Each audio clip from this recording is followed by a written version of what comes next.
దేవునికి మహిమ. దేవుని వాక్యాన్ని ధ్యానం చేసే ముందుగా చిన్న ప్రార్థన చేసుకుందాం. ప్రేమగల మా పరలోక తండ్రి, నీ పరిశుద్ధ నామానికి స్తుతి స్తోత్రాలు చెల్లిస్తున్నాం. తండ్రి, నీ వాక్యాన్ని మాకు ప్రత్యక్షపరిచి నీ కృపతో నింపి మమ్మల్ని ఆశీర్వదించి మీకు మహిమ మాకు ధన్యత అనుగ్రహింపచేశారు నమ్మి స్తుతిస్తూ యేసుక్రీస్తు నామాన్ని బట్టి వేడుకున్నాం మా పరమ తండ్రి, ఆమేన్.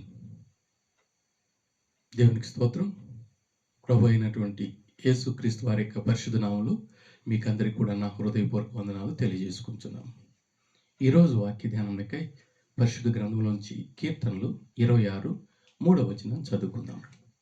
పరిశుద్ధ గ్రంథంలో నుంచి కీర్తనలు 26:3. నీ కృప నా కనుల ఎదుట ఉంచుకొని ఉన్నాను అనే మాట అక్కడ మనం చదువుకున్నాం. నీ కృప నా కనుల ఎదుట ఉంచుకొని ఉన్నాను. మనము మన కనుల ఎదుట కొన్ని వాటిని ఉంచుకోగలుగుతాం. ముఖ్యంగా ఏదైతే ఎక్కువగా ప్రేమిస్తామో దాన్ని మన కనుల ఎదుట ఉంచుకోగలుగుతాం.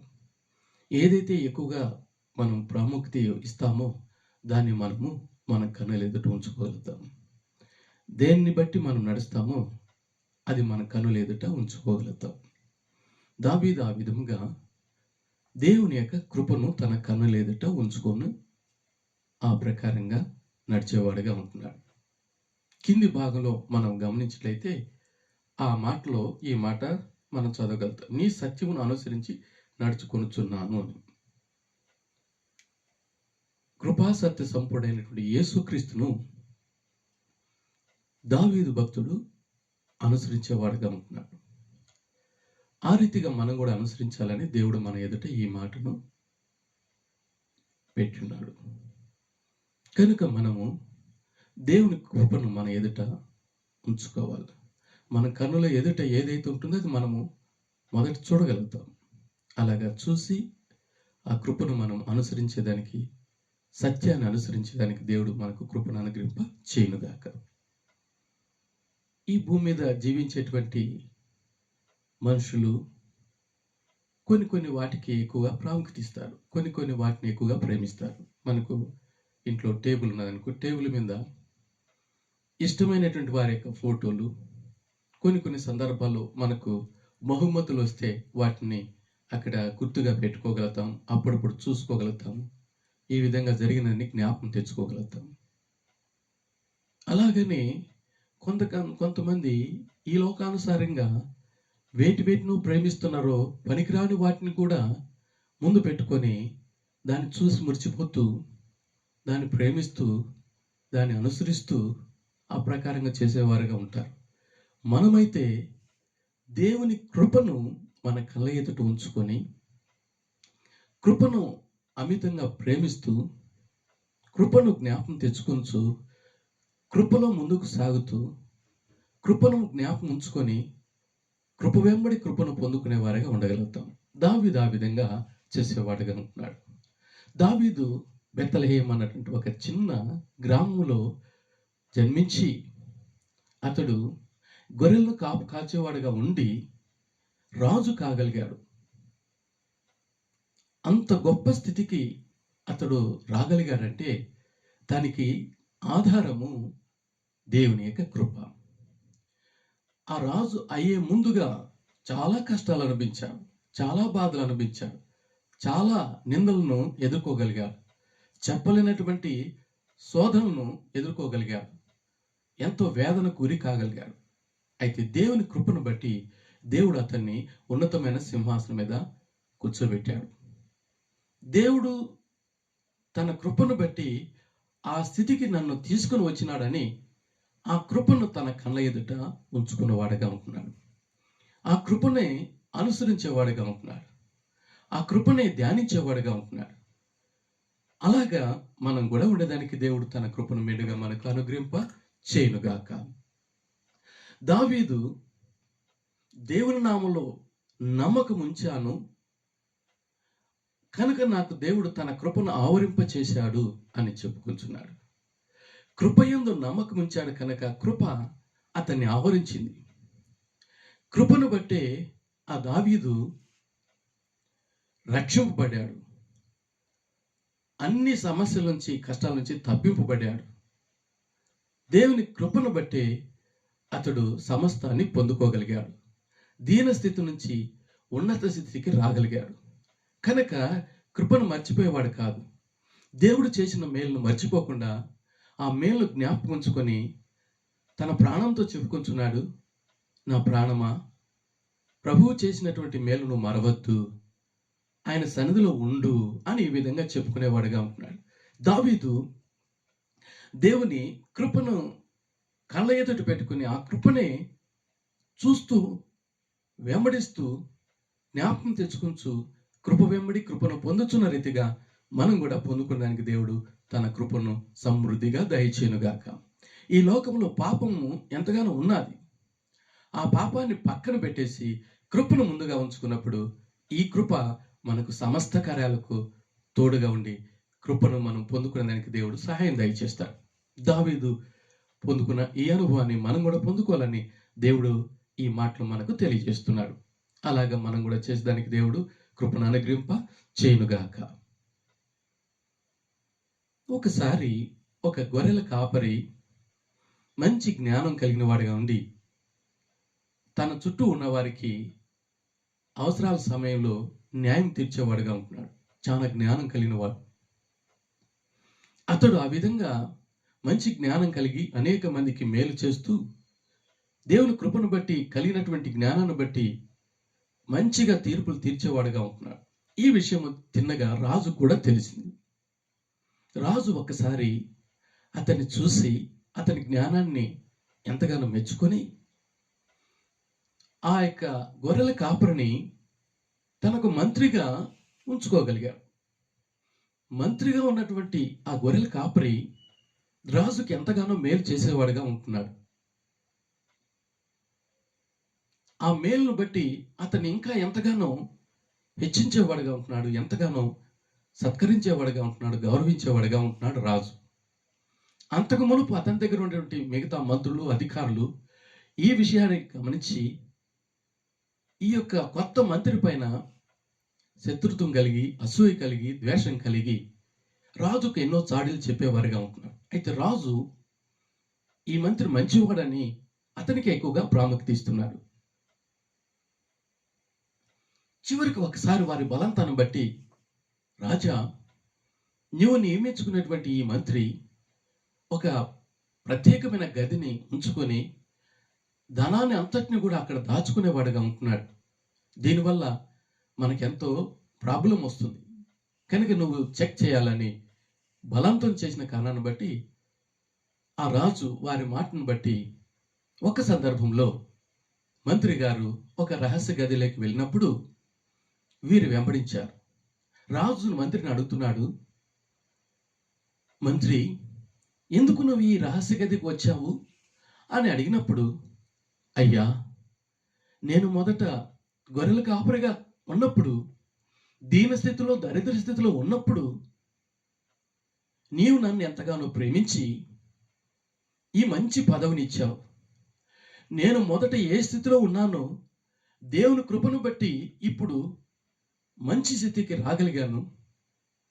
దేవుడు నా పట్ల చేసినటువంటి ఈ కృపాకార్యాలు బట్టి దేవుని నిన్ను మర్చిపోకుండా ఆ కృపను నేను జ్ఞాపకం తెచ్చుకొని అప్పుడప్పుడు నేను ఈ రహస్య గదికి వచ్చి నేను ఉంచినటువంటి పాత చెప్పులు, పాత దుప్పటి, ఒక కర్రను చూసుకుంటాను. వాటిని నా కళ్ళ ఎదుటకు తెచ్చుకొని చూసి దేవుడు నన్ను ఎంతగానో ప్రేమించి ఆయన కృపను బట్టి ఇంత మంచి స్థాయికి తీసుకుని వచ్చినాడని ఆయన కృపను తలపోస్తూ ఆయనకు కృతజ్ఞతాస్తుతులు చెల్లిస్తూ నేను ఎంతగానో కృపయందు ఆనందించేవాడిగా ఉంటున్నానని ఆ మినిస్టరు చెప్పగలిగాడు. రాజు హృదయం ఎంతగానో ఉప్పొంగింది. ఇంత మంచి మంత్రి నాకు దేవుడు ఇచ్చాడు అనేసి అతన్ని కౌగిలించుకొని తన మెడలో ఉన్నటువంటి హారాన్ని అతనికి మెడలో అలంకరింపచేసి అతన్ని ఎంతగానో గౌరవించి, ఎంతగానో ప్రేమించి ఇంకా ఉన్నతమైన స్థానానికి అతన్ని హెచ్చించగలిగాడు. ఆ విధంగా చాడీలు చెప్పినటువంటి వారిని ఎంతగానో నిందించాడు, కోపం తెచ్చుకున్నాడు, వారిని ఎంతగానో గద్దించగలిగాడు. ఈ విషయాన్ని గమనించినట్లయితే తన కళ్ళ ఎదుట ఆ యొక్క వస్తువులను ఎందుకు ఉంచుకున్నాడంటే తన స్థితిని జ్ఞాపకం తెచ్చుకొని ఈ దీనస్థితి నుంచి ఇంత ఉన్నతమైన స్థితికి వచ్చుడు కారణము దేవుని కృపే అన్నటువంటి భావన కలిగిన వాడిగా ఉండి వీలైనప్పుడల్లా వచ్చి ఆ యొక్క వస్తువును చూసుకొని కృపయందు ఆనందించేవాడిగా ఉండి దేవునికి మహిమ తెచ్చేవాడిగా ఉంటున్నాడు. ప్రియమైన వాళ్ళరా, దావీదు కూడా దేవుని కృపను బట్టి, దేవుడిని యొక్క కృపను అధికంగా పొందిన దాన్ని బట్టి ఆ కృపను మర్చిపోకుండా కృపను కళ్ళ ఎదుట ఉంచుకొని నా జీవితానికి ఆధారం దేవుని కృపే అన్నటువంటి భావన కలిగిన వాడిగా ఉండి జ్ఞాపకం తెచ్చుకొనుచు ఆ యొక్క కృపను కళ్ళ ఎదుట ఉంచుకొని ఆ కృప వెంబడి కృపను పొందుకొనుచు కృపాసత్య సంపూర్ణమైనటువంటి దేవుణ్ణి వెంబడించేవాడుగా ఉంటున్నాడు. అనేక మందికి సాక్షిగా ఉంటున్నాడు. దేవుని మహింపరిచేవాడుగా ఉంటున్నాడు. మన జీవితాల్లో కూడా అలాంటి కృపను కలలో కలిగిన వారిగా, కళ ఎదుట ఉంచుకున్న వారిగా, కృపను వెంబడించే వారిగా ఉండేదానికి దేవుడు తన కృపను మెండుగా అనుగ్రహింప చేయునుగాక. ఈ లోకంలో పాపం ఎంతగానో విస్తరిస్తున్నది. పాప కార్యాల వైపు కనుదృష్టి మరలక కృప వైపే మనం కనుదృష్టి కలిగిన వారిగా ఉండి, కృపను కలిగిన వారిగా ఉండి, కృపను వెంబడించడానికి, సత్యాన్ని వెంబడించడానికి దేవుడు తన కృపను మెండుగా అనుగ్రహింప చేయునుగాక. రెండవది మనం గమనించినట్లయితే దావీదు తన కళ్ళ ఎదుట ఏం ఉంచుకున్నాడు అన్నటువంటి విషయాన్ని మనకు తెలియజేస్తున్నాడు. పరిశుద్ధ గ్రంథంలోంచి కీర్తనలు 130 కీర్తన 119 30 వచనాన్ని ఒకసారి మనం చదువుకుందాము. కీర్తనలు 119 30 వచనము ఈ విధంగా ఉన్నది. ఈ మాటలో గమనించట్లయితే దావీదు ఏది తన కళ్ళ ఎదుట ఉంచుకుంటున్నాడని గమనించట్లయితే, నీ న్యాయ విధులను నేను నా ఎదుట పెట్టుకుని ఉన్నాను అని తెలియజేస్తున్నాడు. ఇంకా 52వ వచనంలో మనం గమనించినట్లయితే, యెహోవా పూర్వకాలం నుండి ఉండిన నీ న్యాయ విధులను జ్ఞాపకం చేసుకుని నేను ఓదార్పు నొందితిని అని దావీదు మనకు తెలియజేస్తున్నాడు. దేవుడు న్యాయవంతుడు. కృపాసత్య సంపూర్ణమైనటువంటి దేవుడు న్యాయవంతుడై ఉన్నాడు. కొన్ని సందర్భాల్లో మన జీవితాల్లో కష్టాలు, బాధలు, సమస్యలు, ఇబ్బందులు ఎదుర్కోగలుగుతాం. అలాంటి సమయంలో దేవుడు పూర్వకాలం నుంచి తన బిడ్డలకు, తన యొక్క భక్తులకు చేసినటువంటి న్యాయమైనటువంటి విధులను మనం మన కళ్ళ ఎదురుకు తెచ్చుకున్నప్పుడు మనం ఎంతో ఓదార్పు పొందుతాం. దావీదు ఆ విధంగా పొందుతున్నాడు. దావీదు ఎంతో నిరీక్షణ పొందేవాడుగా ఉంటున్నాడు.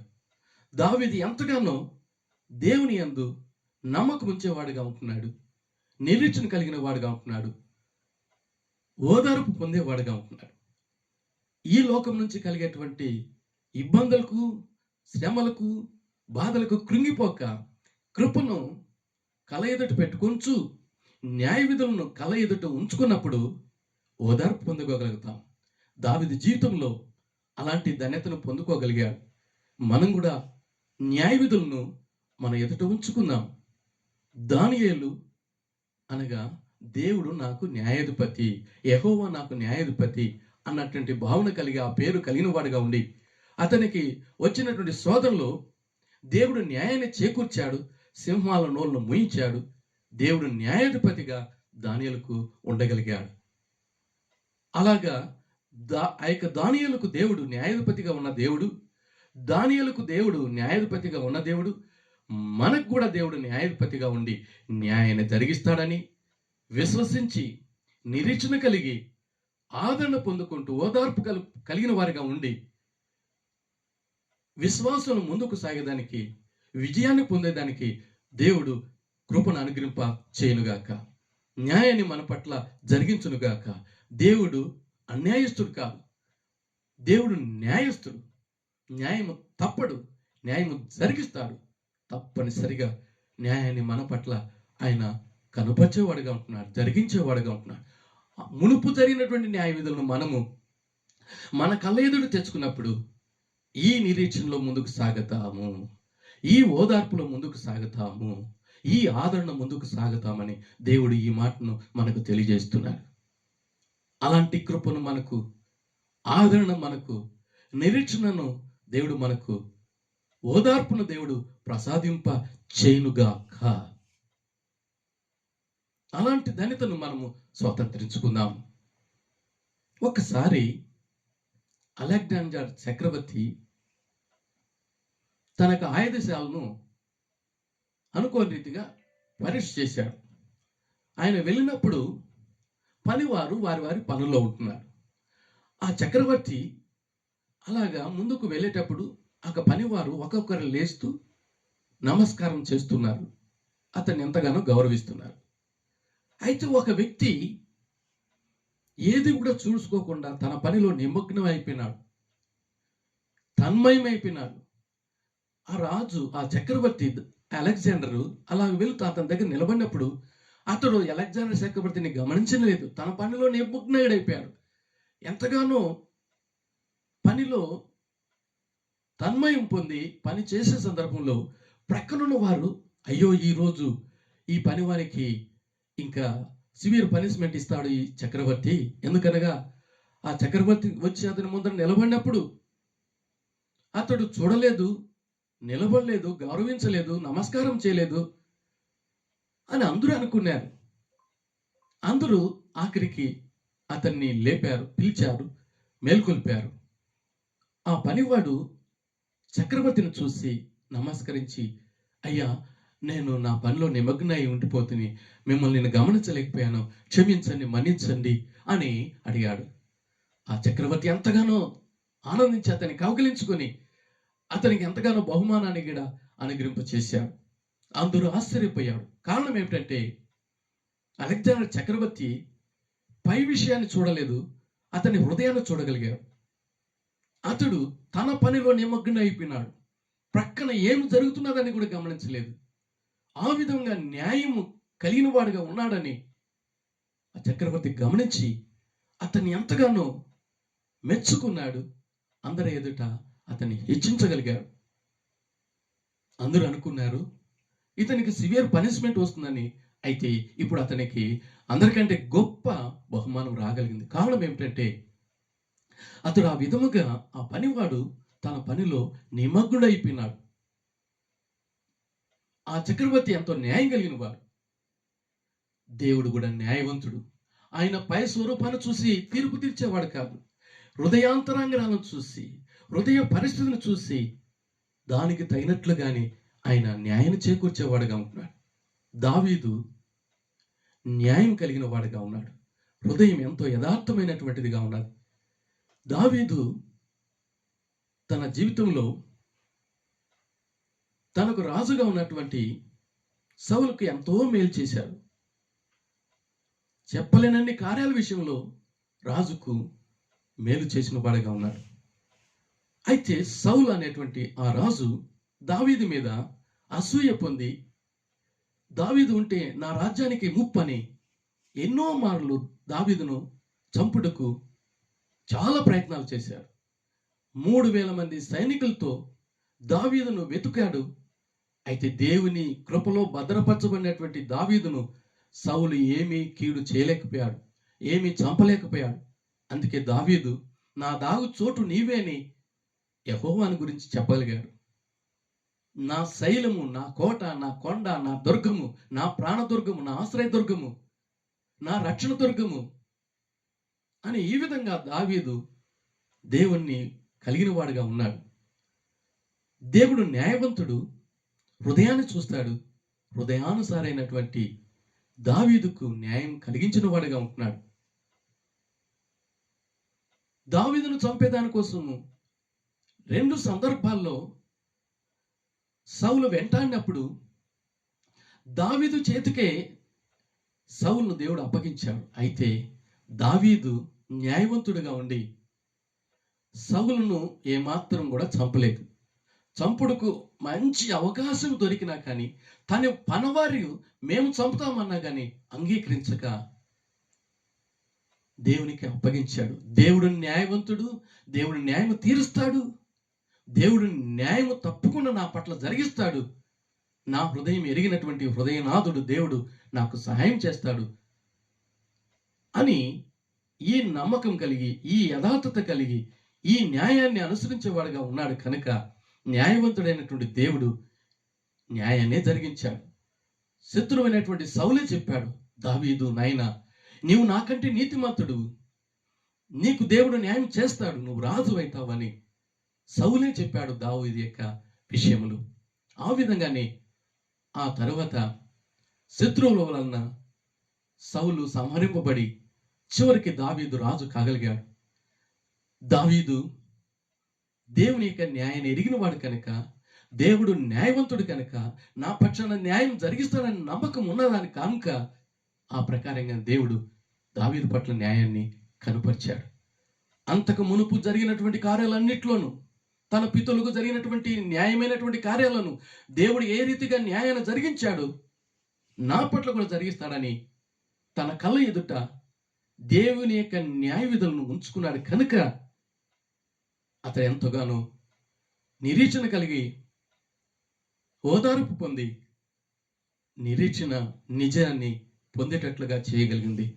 ఒకవేళ నా ప్రియమైన సహోదరుడా, సహోదరి, నీ జీవితంలో కూడా అలాంటి సమస్యలు వచ్చిన, శోధనలు వచ్చిన, బాధలు వచ్చిన, నీ మీద శత్రువులు పడిన, దేవుని న్యాయాన్ని గుర్తు తెచ్చుకుంటే, దేవుని సన్నిధిలో తన హృదయాన్ని కుమరించుకుంటే, దేవుడు న్యాయవంతుడని నమ్మి ఆదరణ పొంది, ఓదార్పు పొంది గొప్ప విజయాన్ని పొందుకోగలుగుతాము. దావీదు ద్వారా మనకు దేవుడు తెలియజేసేవాడుగా ఉంటున్నాడు కనుక, రెండవదిగా దావీదు తన కళ్ళ ఎదుట దేవుని యొక్క న్యాయ విధులను ఉంచుకునే రీతిగా నువ్వు నేను కూడా మనం కూడా ఉంచుకుందాం. మూడవదిగా గమనించినట్లయితే దావీదు ఏమి తన కళ్ళ ఎదుట ఉంచుకుంటున్నాడు అనే మాటను మనం చదువుకుంటే, కీర్తనలు 101:3 ఈ విధంగానే మనము చూడగలుగుతాం. కీర్తనలు 101:3 గమనిస్తే, నా కన్నుల ఎదుట నేను ఏ దుష్కార్యమును ఉంచుకొనను అని చెప్తున్నాడు. కన్నుల ఎదుట దుష్కార్యమును ఉంచుకొనను అంటే ఇంకా ఏం కార్యాలు ఉంచుకుంటాడు? మంచి కార్యాలు, సత్కార్యాలు ఉంచుకునేవాడుగా ఉంటున్నాడు దావీదు. దేవుడు సత్యవంతుడు, సత్య కార్యాలను చేసేవాడు, సత్కార్యాలు చేసేవాడు, అనగా మేలు చేసేవాడు. దేవుడు దావీదు పట్ల చేసిన మేలన్నిటినీ కూడా అనుసరించేవాడుగా ఉంటున్నాడు. దేవుని జ్ఞాపకం తెచ్చుకొని మహిమపరిచేవాడుగా ఉంటున్నాడు. దేవుని యొక్క సత్కార్యాలు చేసే దానికోసం దావీదు దేవుని యొక్క సత్కార్యాలను తన ఎదుట ఉంచుకోగలిగాడు. ఆ కార్యాలను నేను చేయాలి, ఆ ప్రకారంగా నేను జీవించాలని తన కళ్ళ ఎదుట దావీదు ఉంచుకోగలిగాడు. మనం కూడా ఒక డైరీ రాసుకుంటాం, ఈ రోజుకి ఈ కార్యాలు చేయాలి, ఈ పనులు చేయాలని. అలాగనే దావీదు కూడా తన కళ్ళ ఎదుట సత్కార్యములు చేసుకునేవాడు ఉంటున్నాడు. దావీదు అదుల్లాము గుహలో ఉన్నప్పుడు అతడు ఎంతో అపాయ స్థితిలో, ప్రమాద స్థితిలో, కష్టస్థితిలో ఉన్నప్పుడు కూడా అతని దగ్గరికి అతని ఇంటి వారు, అనేక మంది ఇబ్బందులు ఉన్నవారు, బాధల్లో ఉండేవారు, అసమాధానంలో ఉండేవారు, అప్పులు ఉండేవారు, బాధల్లో కష్టాల్లో ఉన్నటువంటి వారందరూ కూడా రాగలిగారు. సుమారు 400 మంది. ఆ సందర్భంలో అందరికీ సత్కార్యం చేశారు. వారందరికీ సత్యదేవుని పరిచయం చేసి, ప్రార్థనలో, వాక్యంలో, విశ్వాసంలో వారందరినీ కూడా వర్ధిలింప చేసి దేవుని సత్కార్యాలు చేసిన వాడుగా ఉంటున్నాడు. తర్వాత దేవుడు ఆ యొక్క దావీదును రాజుగా చేసిన తర్వాత వీరందరికీ కూడా గొప్ప పదవులు రాగలిగాయి. ఆ కష్టకాలంలో, బాధల్లో ఆ దావీదు యొక్క సత్కార్యాలు బట్టి వీరు మేలు పొందారు. ఇప్పుడు ఇంకా ఇంకా గొప్ప మేలు పొందారు. వీరందరూ కూడా దేవుని మహిమార్థం జీవించడానికి దేవుడు కృపను అనుగ్రహింప చేశాడు. దావీదు యొక్క సత్కార్యాలు బట్టి బాధలో ఉండేవారు సత్యదేవుడైనటువంటి ఆ యెహోవా దేవుని వైపు తిరిగి దేవునికి మహిమ తెచ్చేవారుగా ఉంటున్నారు. యోసేపు అన్నటువంటి దేవుని బిడ్డ ఐగుప్తులో ఉన్నప్పుడు, దేవుని యొక్క బిడ్డగా జీవిస్తూ దేవునికి సాక్షిగా ఉన్నప్పుడు అతని జీవితంలో కూడా చాలా కష్టాలు వచ్చినాయి, చాలా బాధలు వచ్చినాయి. నిందలు వచ్చినాయి, అవమానాలు వచ్చినాయి. అయితే అతడు ఏ దుష్కార్యము చేయలేదు. ఒక సందర్భంలో తాను పని చేస్తున్నటువంటి యజమాని ఇంట్లో దేవుని యొక్క కృపను బట్టి అతడు ఎంతగానో మంచిగా ప్రవర్తించిన కారణాన్ని బట్టి ఇంటికి యజమానుడు కాగలిగాడు.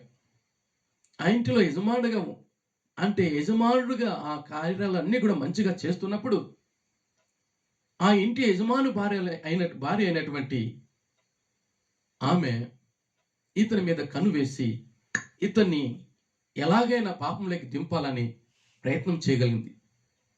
ఎన్నో మార్లు బలవంతం చేసినది. అయితే ఏ దుష్కార్యం చేయకుండా సత్కార్యం చేసేవాడుగా ఉంటున్నాడు.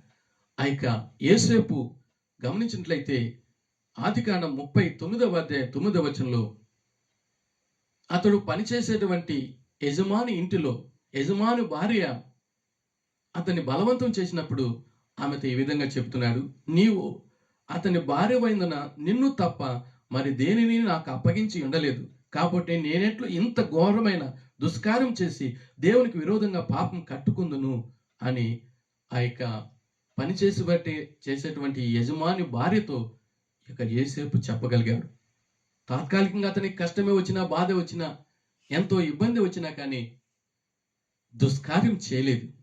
తాను దుష్కార్యం చేయుటకు, అపవిత్రమైన కార్యం చేయుటకు, పాప కార్యం చేయుటకు అక్కడ అనుకూలత ఉన్నప్పటికీ కూడా దేవుడు నా ఎదుట ఉన్నాడు, దేవుణ్ణి తన కళ్ళ ఎదుట ఉంచుకున్న కారణాన్ని బట్టి అతడు పాపము చేయలేదు, దుష్కార్యం చేయలేదు, సత్కార్యం చేశాడు. ఆ స్థలం నుంచి పారిపోయాడు.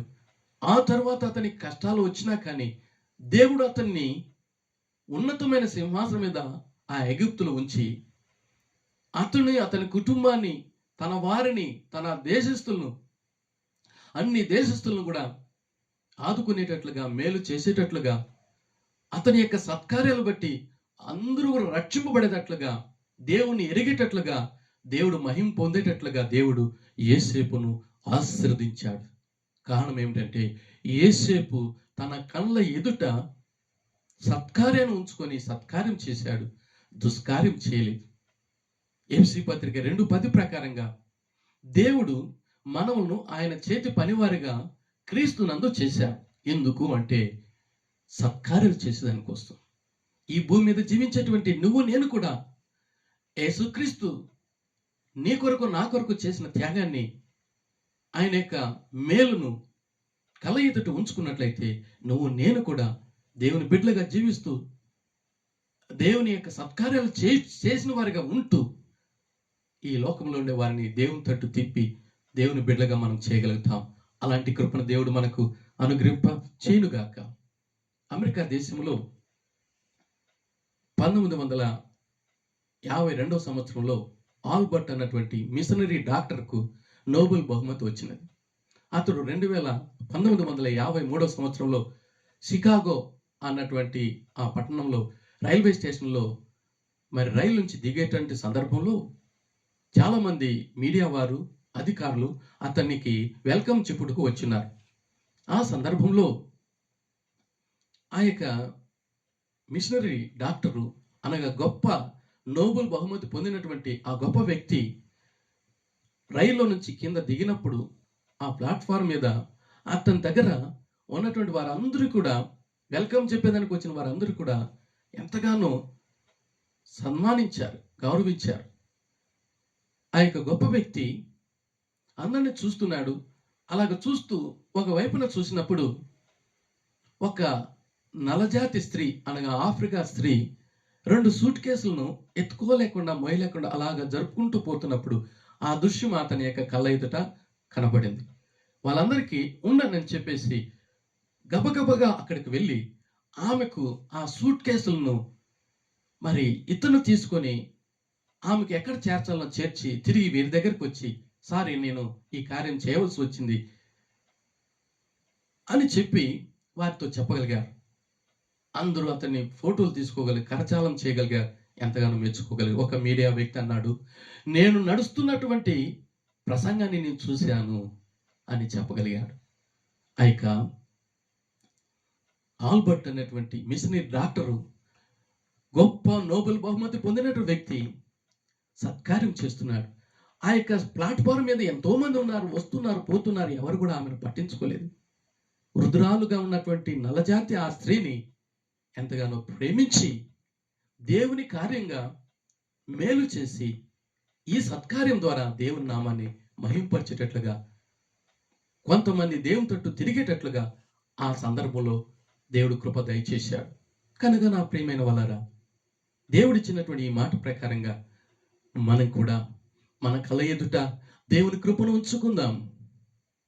దేవుని న్యాయ విధులను మన కళ్ళ ఎదుట ఉంచుకుందాం.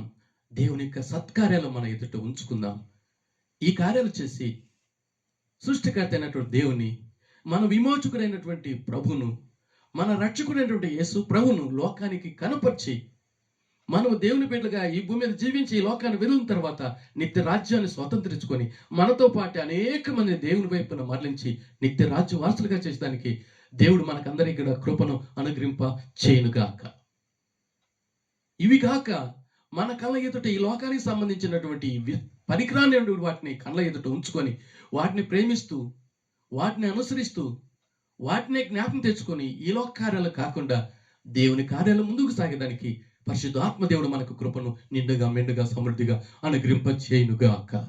ప్రార్థన చేసుకుందాం. ప్రేమగల మా పరలోక తండ్రి, నీ గొప్ప నామానికి స్తుతి స్తోత్రాలు చెల్లిస్తున్నాం. తండ్రి, మేము విన్న మాట ప్రకారంగా మా అందరి కళ ఎదుట నీ కృపను ఉంచుకొని, నీ న్యాయ విధులు ఉంచుకొని, నీ సత్కార్యాలు ఉంచుకొని, నీ బిడ్డగా జీవించి అనేక మందిని నీ తట్టు తిప్పి నిత్యరాజు వారసులు అవుతూ అనేక మంది నిత్యరాజు వారసులుగా చేటుకు మాకు నీ కృపను అనుగ్రహింపచేసి దీవించి కాపాడారని నమ్మి స్తుతిస్తూ, మా ప్రార్థన విజ్ఞాపనలు మీరు ఆలకించి ప్రతిఫలం ఇచ్చి ఎవరెవరికి ఏమేమి అవసరమైనదో ఆయా బిడ్డలకు ఆయా రీతిలుగా మీ కృపను మెండుగా అనుగ్రహింపచేసి మీ మేలతో తృప్తిపరిచి మీ నామాన్ని గణపరుచుకున్నారని నమ్మి స్తుతిస్తూ యేసుక్రీస్తు నామాన్ని బట్టి అతి వినంగా వేడుకున్నాను నా ప్రియ పరలోక తండ్రి. ఆమేన్. ప్రభు అయినటువంటి యేసుక్రీస్తు యొక్క కృపయు, తనైన దేవుని ప్రేమయు, పరిశుద్ధాత్మక అనే సహవాసం ఆయన బిడ్డలైన మనందరికీ ఇప్పుడు ఎల్లప్పుడు సదాకాలం తోడై ఉండుగాక. ఆమేన్.